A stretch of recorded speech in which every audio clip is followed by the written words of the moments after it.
lane 1 of that event. Pocock, lane 2, Lakeside. 3, Lake Oswego. 4, Bainbridge. 5, Sammamish. 6, Vancouver Lake. And we are almost 2 minutes into that race as we tune in with our drone footage. It looks like we've got Bainbridge in lane 4, up over Lake Oswego in lane 3.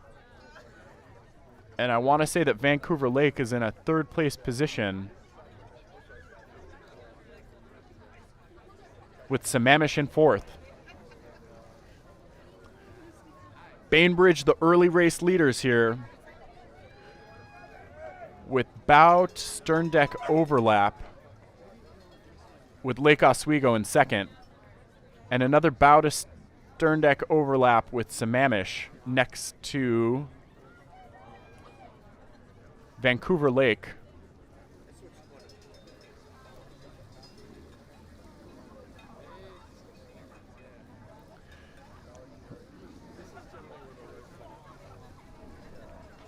And we are seeing some free speed, of course, from our race leader with the bucket rigging setup.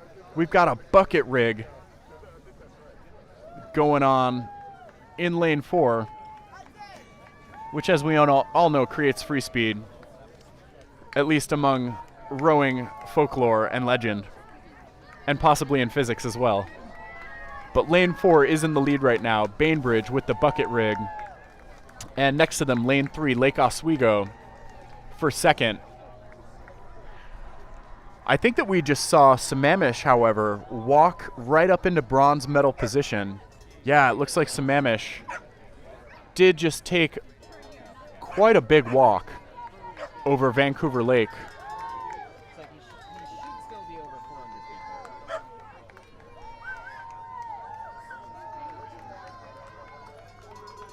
And it looks like Lake Oswego is trying to move on Bainbridge. Lake Oswego is trying to get into gold medal contention, but I don't know if they're going to be able to. Bainbridge holding firm and strong with their bucket rig.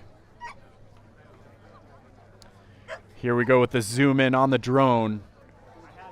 Wow, just some great sweeping. Can see that our leading boat from Bainbridge, not a lot of missed water at the catch. Some great finishes off the back turn. Nice and clean there. And pretty fast stroke rates that we're seeing too, especially for a Cox 4. These are heavier boats because you do have a coxswain. So you're working a lot harder with more torque that you're having to apply to send that boat along. But we are seeing Bainbridge clearing their puddles, doing a great job staying in sync with this bucket rig. Not quite as much length, I think, in the Bainbridge boat as the boat next to them. Lane 3, Lake Oswego, looking a little bit longer, but perhaps taxing themselves just a bit more. Lake Oswego definitely has a faster stroke rate too, which is going to be more exhausting and less sustainable. But Lake Oswego is hanging tough. There is still substantial contact between Bainbridge and Lake Oswego. We'll see what happens with the final sprint coming up. We are 5 minutes into this race, and both boats are moving at about the same amount of speed. But it does look like Lake Oswego is having to work a lot harder for it. Bainbridge just staying pretty calm and cool. Less stroke rate than Lake Oswego, so we'll see if they have more gears to open up for this sprint finish. Still anyone's race left to grab as these boats approach the beach. They're in their final 500, and it looks like Lake Oswego is starting to walk on Bainbridge. I thought Bainbridge was going to hold firm and maybe pull out some more speed, but it looks like Lake Oswego has more to say. Wow, Lake Oswego is only down by a bow ball. This is turning into a race, folks. We got a barn burner coming up. Oh my gosh, these boats are locked in. It's a dead tie. I think Lake Oswego just moved a bow ball out ahead of Bainbridge. Bainbridge is saying no, though. Bainbridge is checking this charge. We'll see what Bainbridge has left. We'll see what Lake Oswego has left. They're in the red buoys now. Final meters to go as they approach the finish line. Lake Oswego just holding the smallest of leads in front of Bainbridge in lane 4. Oh my gosh, this is what racing is all about, folks. Lake Oswego giving it their everything. And I just don't know if Bainbridge can respond. Lake Oswego has longer strokes, a little bit more flow to their go. And Lake Oswego is continuing to open up their lead. Lake Oswego is walking hard on Bainbridge. Wow. A come from behind victory from Lake Oswego. Big, big props to Lake Oswego, unofficially hitting a 6:44.9. Wow, over Bainbridge with a 6:45.6. Less than a second separating those crews. That was 0.7 seconds between those two crews. Lake Oswego coming from behind. I cannot overstate how hard that is to do. You can't see the crew behind you. You can sometimes hear them, but holy smokes, Lake Oswego stuck to their guns, stuck to their race plan, and just walked through Bainbridge in that last 500 meters. That was so cool to see. Sammamish picking up bronze in 6:57 ahead of Vancouver Lake with a 7-minute. And again, top 4 boats do qualify in qualifying events for youth nationals. So those top 4 boats do secure berths for qualifying events for youth nationals. Congratulations, Lake Oswego, on a hard-fought win over Bainbridge. My goodness, that was some exciting racing. All right, moving right along to our women's Cox 4 final.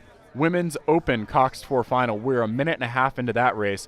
Lane number 1, Inglemore. Lane 2, Sammamish. 3, Green Lake. 4, Holy Names. 5, Mount Baker. 6, Pocock. And it's a tight field so far. All these boats coming up on the 500-meter mark, and it is anyone's race to win here. Wow, all boats are in contact. I think that we have a slight lead from the Pocock boat up there in lane 6. Yes, Pocock has just a bow ball lead over Green Lake in second. And I think that we have a dead tie right now between Mount Baker and Inglemore for third. I think Mount Baker might just be a little ways up on Inglemore for third. Yeah, we've got Pocock for first by half a bow deck, followed by Green Lake, who has about 2 seats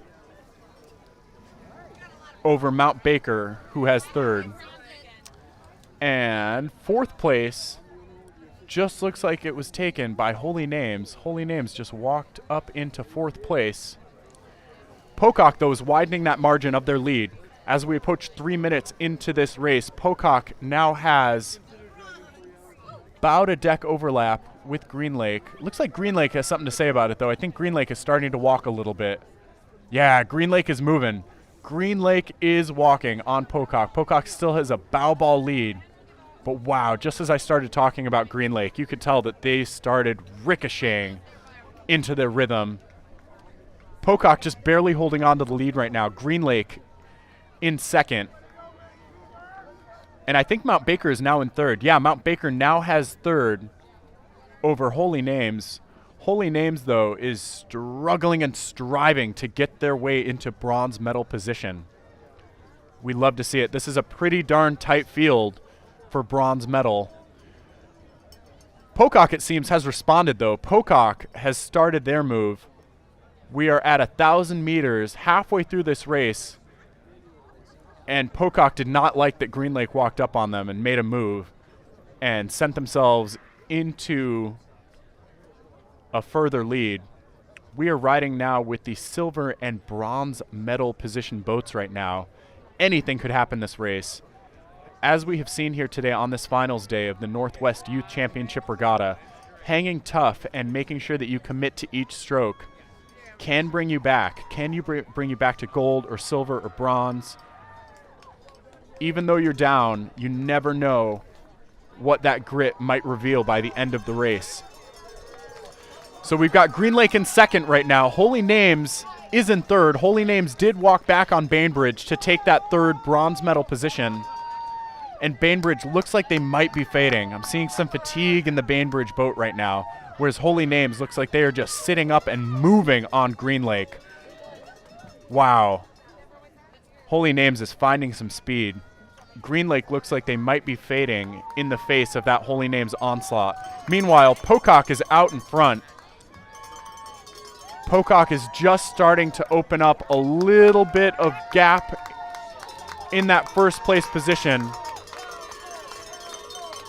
A lot of excitement here on the beaches right now as these boats come into shore. Just a heads up, if you're on the beach, make sure that you're making way for the boats and the athletes and the volunteers and the oars that need to make their way past you. Heads up on the beach to make way and make room for all of our volunteers and coaches and athletes and boats and oars that need to do their thing.